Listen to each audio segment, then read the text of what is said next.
You know what's truly terrifying? When someone just vanishes. No goodbye, no explanation, nothing. Just gone. 1 minute they're living their normal life and the next, it's like they never existed at all. Today we're diving into 5 cases that are so bizarre, so unsettling, you'll have trouble believing they're real. These aren't just stories. They're real people who disappeared, leaving their families trapped in an endless nightmare of what if and what happened. Let's get into it. Okay, so we need to talk about something that's seriously messed up. When it comes to missing kids, not all cases get treated equally. Sad but true. If you're rich and white, the entire country knows your name within hours. But if you're poor and from a small town, sometimes nobody seems to care. That's exactly what happened to Danette and Jeanette Millbrook. These 15-year-old twins vanished into thin air 34 years ago in Augusta, Georgia, and their case was basically ignored from day one. Here's how it went down. March 18, 1990. Just a regular Sunday. The Millbrook family went to church that morning, stopped to grab some fried chicken on the way home. Normal family stuff, right? But when they got home, one of the twins, Jeanette, pulled her mom Mary aside. She said they were being followed by a white van. And she wasn't joking around. Mary could see the fear in her daughter's eyes. She looked out the window, but there was nothing there. Later that afternoon, the girls headed out. They needed to pick up bus fare from their godfather for the upcoming school week. After that, they visited their cousin and older sister, then stopped at a gas station to grab some chips and soda. That was the last time anyone ever saw them. When night fell and the girls still weren't home, Mary started to panic. She grabbed her 12-year-old daughter Shanta, and together they walked the streets for hours, searching. Nothing. So Mary did what any terrified parent would do. She called the police. And you know what they told her? Wait 24 hours. When she called back, a detective literally told her, quote, "They probably just ran away." Think about that for a second. 2 15-year-old girls who've never been in trouble, who went out for a completely normal afternoon, are missing. And the police just brushed it off. The family never stopped searching. But the authorities, they gave a half-hearted effort at best. They never treated it like a crime. Just 2 teenage runaways, nothing to see here. Even though this was the only unresolved case of twin disappearances in American history, nobody seemed interested. Why? Well, many believe it's because this happened in the Deep South. The girls were black, and they came from a low-income family. Then in 1993, something absolutely insane happened. Someone called the police and said the girls had been found. The police just closed the case, based on one anonymous phone call. No verification, no bodies, no reunion. Just a random caller, and boom, case closed. For 10 years, nobody but the family kept looking. In 2013, a new sheriff reopened the case. But by then, 23 years had passed. The trail was ice cold. It's likely someone picked them up at that gas station or on their walk home. Maybe someone in a white van. But whoever knows the truth isn't talking. The case remains unsolved to this day. Let's head to Portland, Oregon in the early 90s. Back then, Portland was this cool, artsy city. Pretty safe, especially for a city. But in 1993, something happened that left a scar on that town that's never fully healed. Meet Catherine Eggleston. She was 22, fresh out of Oregon State University, known for her bright smile and genuinely kind heart. She worked in sales at Allnet Communications, and every day she'd report to the office like clockwork.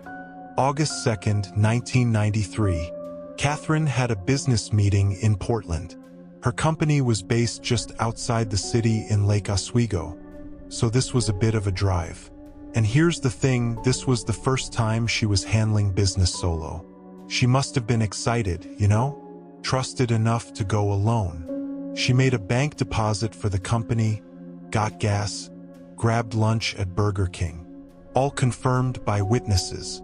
By early afternoon, she arrived at the Port of Portland building where her meeting was scheduled.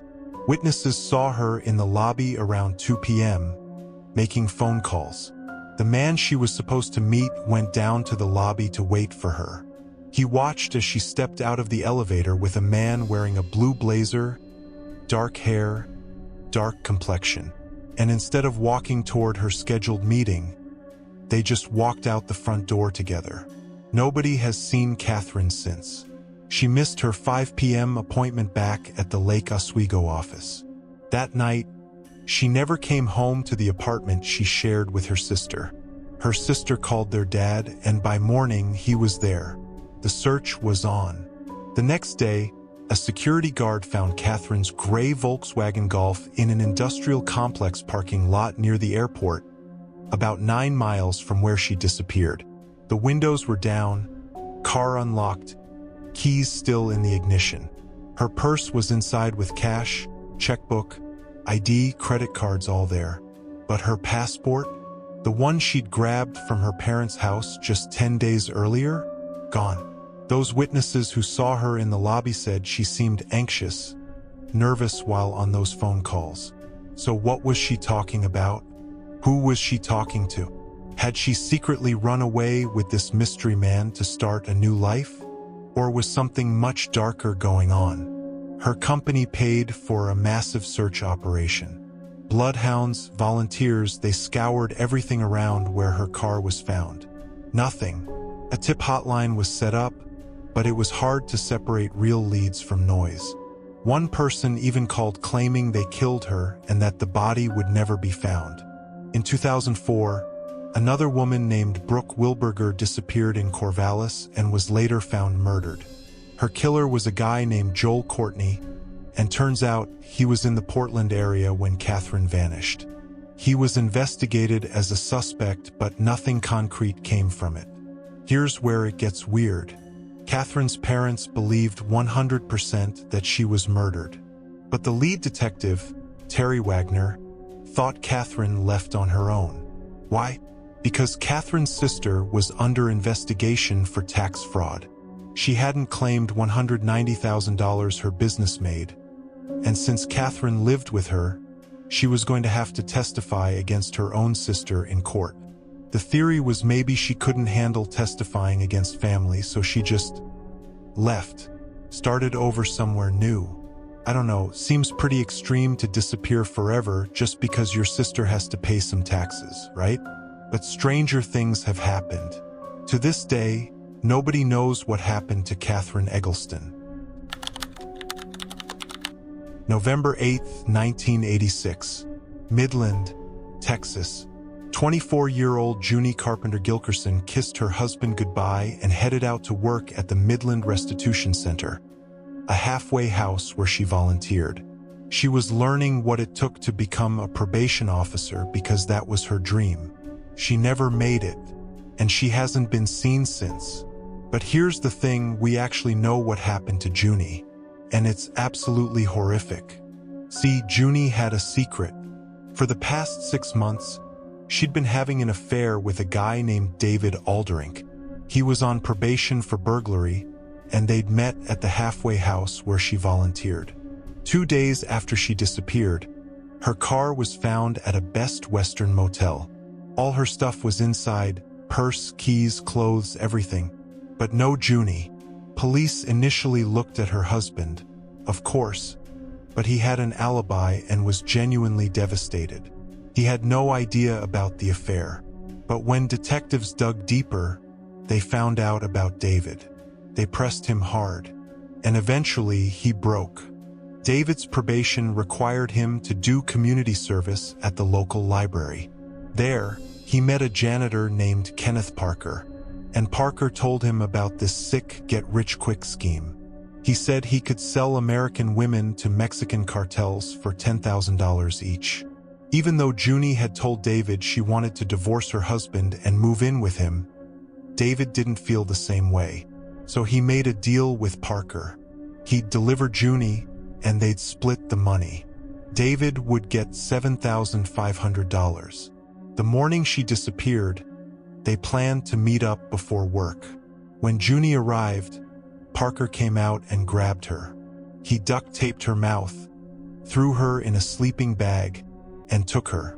David then drove her car to that Best Western and ditched it. But Junie fought back hard. Parker later told David there was no money because he had to take her out. He said he shot her, then burned her body in a pile of tires at a relative's house. To this day, Parker claims he's innocent, and Junie's body has never been found. But police found Parker's gun with 2 spent casings, which was enough to convict him. David, because he cooperated, got 20 years. Parker got 2 life sentences and won't be eligible for parole until 2048, when he'll be 100 years old. So there you have it. 3 mysterious disappearances that'll haunt you. Real people, real families left behind, searching for answers that may never come. Thanks so much for watching. If you enjoyed this video, make sure to hit that like button and subscribe for more true crime stories. Drop a comment below and let me know which case hit you the hardest. Stay safe out there, and I'll see you in the next one.